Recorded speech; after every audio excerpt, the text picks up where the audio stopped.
Wheel of Fate. Screams echoed through the amusement park, where the blinding neon lights still swept across the Florida night sky. Hundreds of visitors crowded around the biggest ride, the Wheel of Death, a giant machine with swaying suspended cars. The lively background music suddenly turned into a chilling screech of metal, like a blade ripping through the festive air. David Collins, a 5-year-old ride operator, was used to the chaotic sounds of the park. But in that instant, his heart tightened. He realized that sound was not part of the fun. It was the brittle snap of a steel bar. "Oh God, shut it down now," David shouted, his hands trembling as he pulled the emergency brake lever. The red warning lights flashed, but the giant machine did not obey. One car shook violently, the safety harness burst open. The screams of the visitors turned into horrifying cries, tearing the night apart. "Dad!" A child's voice rang out in the crowd. David turned his head. Amid the sea of people, he saw Ethan, his 10-year-old son, with his wife, Lily. Their faces were pale. Ethan reached out his hand, screaming desperately, "Dad, watch out!" In that moment, David was no longer a park employee. He was only a father. He rushed straight toward the shuddering machine, his body drawn into a living nightmare. A steel bar burst loose, slicing through the air, nearly tearing across his face. The manager shouted behind him, "David, step back, you'll die!" But David didn't listen. He saw a little girl trapped in the car, her tiny hand pounding against the seat, her eyes filled with tears. Her cries pierced his heart. "No one gets left behind," David shouted, his voice breaking. He gave all his strength, climbing the trembling steps. His whole body quaked from the vibrations, but his eyes locked only on the girl. The screams, the metallic howls, all faded into a dull roar in his head. Only his ragged breath remained, thick with the scent of rust and the chill of sweat running down his spine. "Take my hand." He reached out, struggling to touch her. For a brief moment, the girl grasped his hand. David gripped tightly, pulling hard. But at that very moment, the machine shook violently. A thunderous crash exploded, and David was hurled backward, his back slamming against a steel beam. A searing pain shot through his body. Somewhere, he heard Lily scream, "David!" No. The world spun.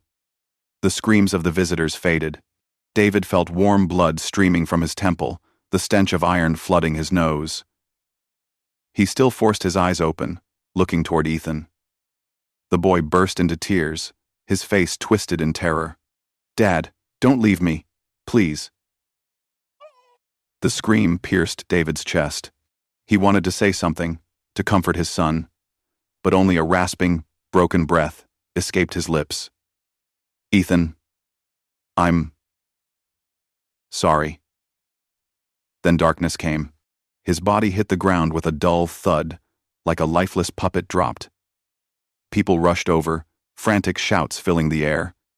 "He has no pulse. Call an ambulance now. Get a stretcher. Hurry." Ambulance lights flared, casting flickering red and blue across Lily's tear-streaked face. She clutched her husband's hand, trembling as she cried out, "David, don't leave us. Please, open your eyes." Ethan collapsed beside the stretcher, his tears falling on his father's hand. "I need you, Dad. You promised you'd take me out. Dad, please don't leave me." David heard it all, but from far away. The sounds blurred, as if from another world, fading. In the blinding white emergency room, fluorescent lights shone down on his tightly shut eyes. The monitor beeped urgently, beep, beep, beep. Then suddenly, it flattened into a long line. "Heart stopped. Prepare to shock." The doctor's voice rang out, firm but tense. A strong jolt. David's body jerked violently. The air in the emergency room thickened, heavy. The sharp sting of antiseptic filled the air, the smell of blood still on his shirt. The doctor's urgent shouts, the nurses rushing back and forth, all blended into a chaotic symphony between life and death. Then suddenly, Everything went silent. David felt weightless. He looked down, seeing himself lying motionless on the operating table. The doctor was still pressing on his chest, the nurses still hurrying, but he, or rather, his soul, stood quietly, floating above, watching it all. His eyes met Lily's tearful gaze through the glass, her trembling arms wrapped tightly around Ethan. Their cries echoed faintly, as though from the depths of a well. David wanted to reach them, to hold his family, but everything was only emptiness. A faint light appeared at the end of the corridor. Warm, gentle, calling. He drifted toward it. Before the brittle snap of metal tore the atmosphere, before the heart stopped beating in the cold emergency room, David Collins was just an ordinary man. Or at least, he had always thought so. He was 35 years old, with a tall but slightly thin build, brown hair that had started to sprinkle with gray earlier than his age. His job was operating the thrill ride at a famous amusement park in Florida. With thousands of visitors every day, everyone saw the job as fun, full of laughter and lights. But only David knew that behind those excited screams, he was slowly being drained. Every morning, David left the small suburban house before the sun rose. He put on his dark blue uniform jacket with the words, "Staff, Adventure Park," printed on the chest. Lily, his wife, was still coaxing Ethan to eat breakfast in the kitchen. "You're leaving so early again?" Lily's voice sounded, hoarse from lack of sleep. David paused at the door, forcing a smile. "Yeah. There's a big group today. Remember not to let Ethan skip his meal." Lily didn't answer, only gave a slight nod, her eyes showing a hint of sadness. On the drive to the park, David often watched the long line of people waiting for the ride, faces glowing with excitement, eyes eager for the thrill. In that moment, he felt like nothing but a shadow, the one who pressed the start button, the one who pulled the brake lever. But no one remembered his name. Co-workers often joked, "David, you're the king of the wheel. Too bad you never get to ride it." He only gave a thin smile, feeling emptiness inside. After many years on the job, David had witnessed more than a few small incidents: stuck safety belts, slipping brakes, or cars shaking oddly. He had written reports to management many times, but the answers were always the same. "It's fine. This machine still runs well. We need customers, David. No need to worry too much." He swallowed the resentment and remained silent. At home, David usually flopped onto the sofa, his back aching, the smell of machine oil still on his sleeves. Ethan ran up and hugged his neck tightly. "Dad, when will you take me to the park? I want to try the wheel of death like you told me." David gave a sad smile, ruffling his son's hair. "I'll take you, Ethan, but not that ride. It's very dangerous," Ethan pouted. "But you're there every day. If you're there, I wouldn't be scared." The innocent words made David's heart ache. At night, when Ethan was asleep, Lily often sat at the kitchen table, the yellow light falling on her tired face. She looked at David, her voice low and sorrowful. "Have you ever thought about changing jobs? I'm afraid that one day, that old machine will—" "Come on, Lily." David cut her off, his voice tired. "I don't have many choices. This job supports the family, and, at least it gives us health insurance. But you're not happy, David. I see that every day." David was silent, his hand gripping the cold cup of coffee. Inside him burned a smoldering darkness, the feeling of being the person behind other people's laughter. A shadow operating an endless wheel, while he himself was trapped inside. That night, David lay stretched on the bed, listening to Ethan breathe steadily in the next room. He reached out and touched the furrowed brow of Lily as she slept deeply, whispering into the dark, "I'm sorry. I promise I will find a way to change. But first, I have to survive." A vague premonition brushed his heart. A chilling feeling as if someone whispered, "Your time is not much." The day began like any other. Florida's golden sunshine spread across the amusement park, reflecting off cotton candy stands, off the multicolored balloons, Cheerful music rang everywhere, the chatter of hundreds of visitors blending together, creating an atmosphere that seemed never to admit darkness. David stood in the control booth of the Wheel of Death. His eyes were fixed on the control panel, his hand on the familiar lever. He had started this ride 1,000 times, but today his heart beat faster than usual. A vague premonition stirred in his chest, as if that machine were hiding a deadly secret. "David, looks like it's really busy today." A coworker slapped his shoulder, laughing loudly. "Yeah," he nodded, forcing a smile. But Lily's words from last night echoed in his head. "I'm afraid that one day, that old machine will."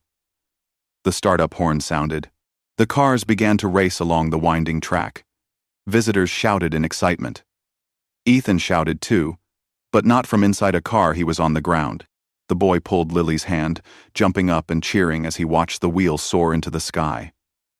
"Dad, look, I really want to try it," Ethan shouted, his voice clear, carried far by the wind. David briefly smiled, but the smile vanished immediately. He heard a strange sound, crack, crack, like rotting wood splintering, but coming from the steel frame. His eyes widened. The indicator panel flashed abnormally. One of the cars shook violently. "No, it can't be," David murmured, then shouted, "Stop! Emergency shutdown!" He pulled the brake lever, but it was useless. The system was inert. In the chaotic moment, a screw popped out, flying past his cheek. The car lurched, the passengers inside screaming miserably. A girl of about 8, with blonde hair tied in pigtails, slipped out of her safety harness. She screamed, her tiny hand flailing in the air, eyes full of fear. "Save me! Save me!" That desperate cry made David's blood freeze. Without thinking, he rushed out of the control booth, running through the crowd. Lily's frantic shout came from behind. "David, don't!" He climbed the metal steps, each rung trembling beneath his feet. The machine roared, like a bloodthirsty monster. Wind lashed hard. The acrid smell of metal friction hit his nose, making him choke. "Grab my hand!" he shouted toward the girl.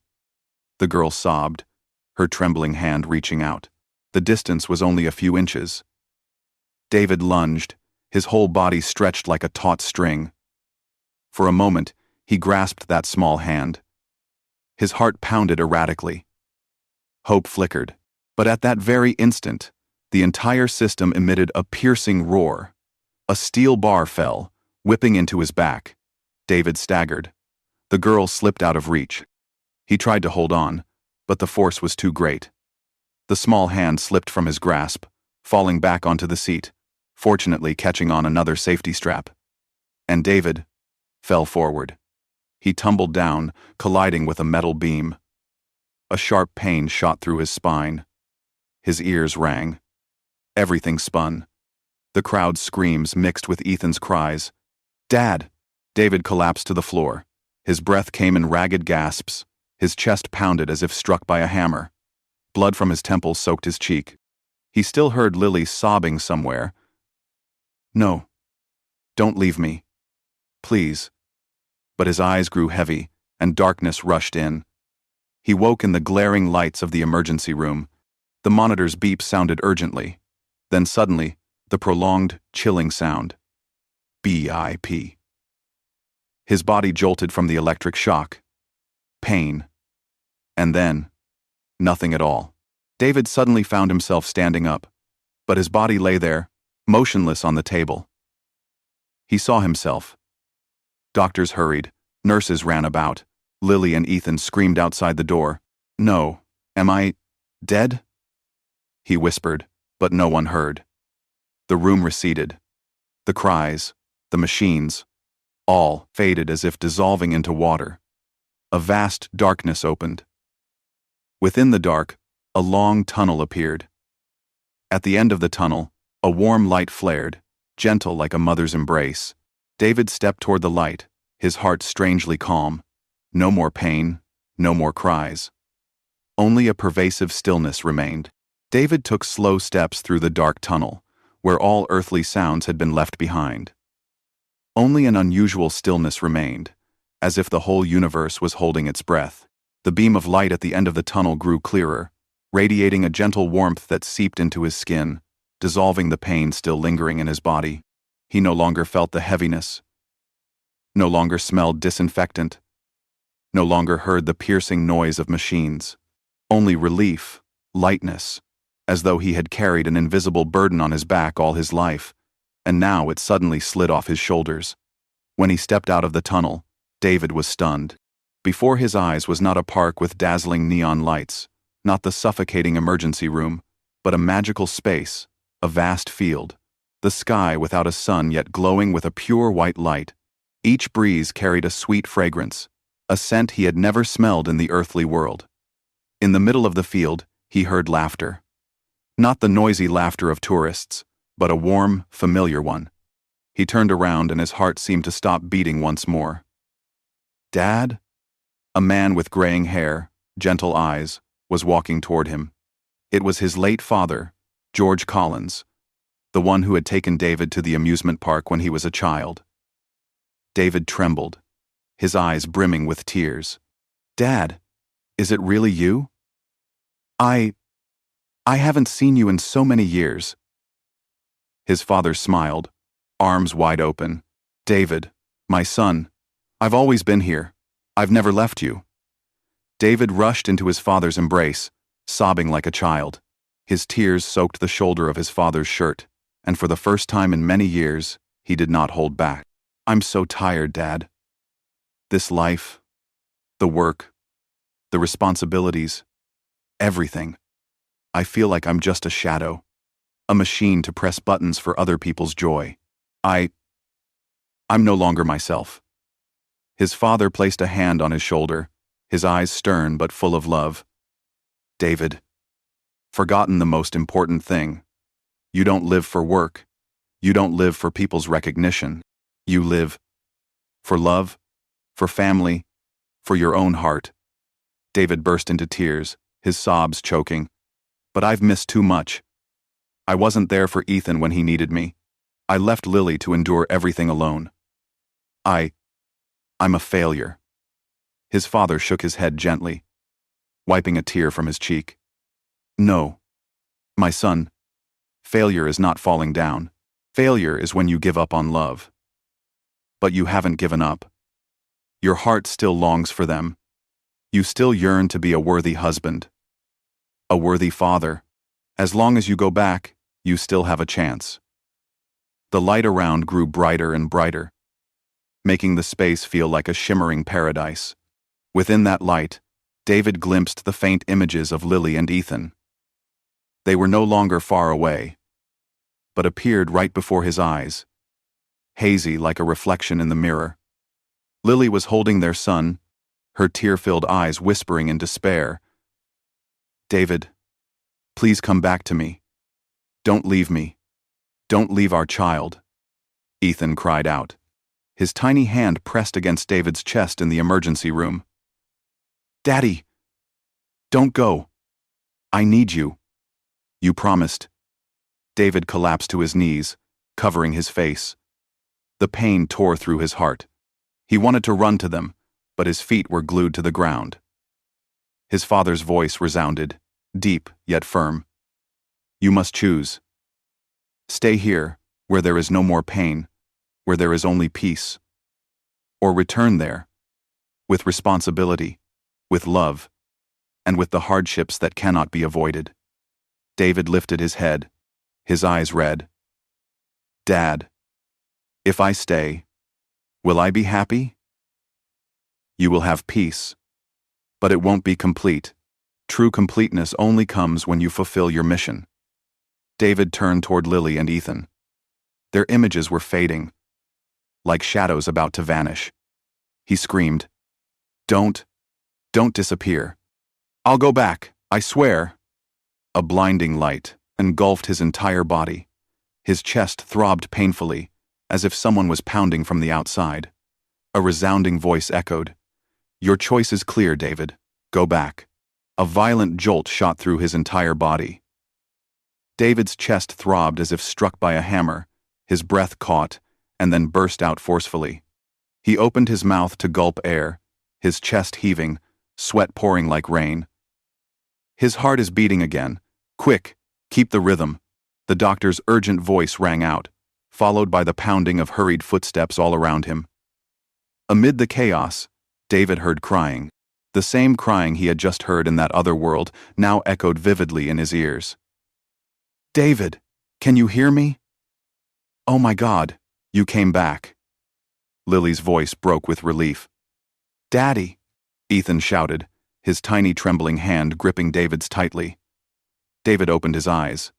Everything was blurry, the harsh white light making him squint. But through the haze, he saw the faces of his wife and child, tear-streaked yet radiant with light. "Lily," he whispered hoarsely. Lily burst into tears, clutching his hand. "You came back. Thank God. You came back." David forced a smile, his trembling hand reaching up to touch Lily's cheek. He couldn't speak, letting the hot tears stream freely down his face. The days that followed were a long recovery. His body was frail, every small movement bringing sharp pain. But in his heart, there was a new vitality, a burning determination. He knew he had just been given a second chance, a chance not everyone receives. One night, when the hospital was quiet, David lay staring at the ceiling, his hand gently holding his son's as the boy slept by the bed. Lily sat on the other side, her eyes weary but shining with faith. He whispered, his voice trembling. "I'm sorry. All these years, I buried myself in work. I thought that as long as I kept the wheel turning, our family would be fine. But I was wrong. I left you and our son to endure everything alone." Lily squeezed his hand tightly, her eyes brimming with tears but her gaze steady. "What matters is that you came back. And you perfect. I just need you here. With me and our son, that's enough." David choked up, turning to look at Ethan. The boy stirred in his sleep, his lips murmuring faintly, "Daddy, don't go." David's heart shattered with love. From that moment, he knew his priorities would change forever. No longer work, no longer endless shifts, no longer the urge to prove his worth with cold, spinning steel. From now on, he chose family. A few months later, David returned to the amusement park. But this time, he was no longer the man inside the control booth. He had resigned. He walked into the park as an ordinary guest, holding Lily's hand, carrying Ethan on his shoulders. As they passed the death wheel, the giant machine still spun, lights still flashed brightly, the screams of thrill-seekers still echoed. But to David, it all felt like a distant dream. He stopped, looked up, and took a deep breath. "Daddy, you don't work here anymore?" Ethan asked, tilting his head. David bent down, smiling, his eyes brimming with love. "No, son. Daddy will be home with you more. I don't want to miss another moment with you and Mom." Ethan beamed, wrapping his arms tightly around his father's neck. Lily stood beside them, her tears glistening but her smile as bright as the Sunday. That night, as the family gathered around their small dinner table, David looked at his wife and son, his eyes glistening. He whispered silently to himself, "Life gave me the chance to die once and come back. And this time, I will truly live, not to control wheels of steel, but to keep the wheel of love in my family forever turning." Outside the window, the Florida sky was clear, the moonlight pouring down like a witness to his rebirth. David smiled, his hand clasping Lily's under the table. And in that moment, he knew the meaning of his life had changed forever. There are wheels in life that never stop turning. The wheel of work, of responsibility, of dreams yet to take shape. We keep running, believing they are the most important things, but sometimes, in a single moment between life and death, we realize the most precious things are not what we build out there, but the eyes, the smiles, and the arms of those we love. David had to die once to understand this. Happiness is not in how many machines we control, how much money we earn, or how many people recognize us. True happiness is when we can come home, hear our child's laughter, see our wife's peaceful smile, and know we are exactly where we belong. And perhaps, all of us have forgotten this at some point, until a crisis strikes. But we don't need to wait until the edge of death to wake up. If you're reading this, take a moment to put down your phone. Look at the face of your loved one beside you. Hug them. Tell them you love them before it's too late, because the wheel of steel will one day stop. But the wheel of love, if you cherish it, will never cease to turn. What would you feel if you were in David's place facing death, then given the chance to return? Share your thoughts in the comments below. And don't forget to follow for more stories that touch the heart and make you reflect on life and love.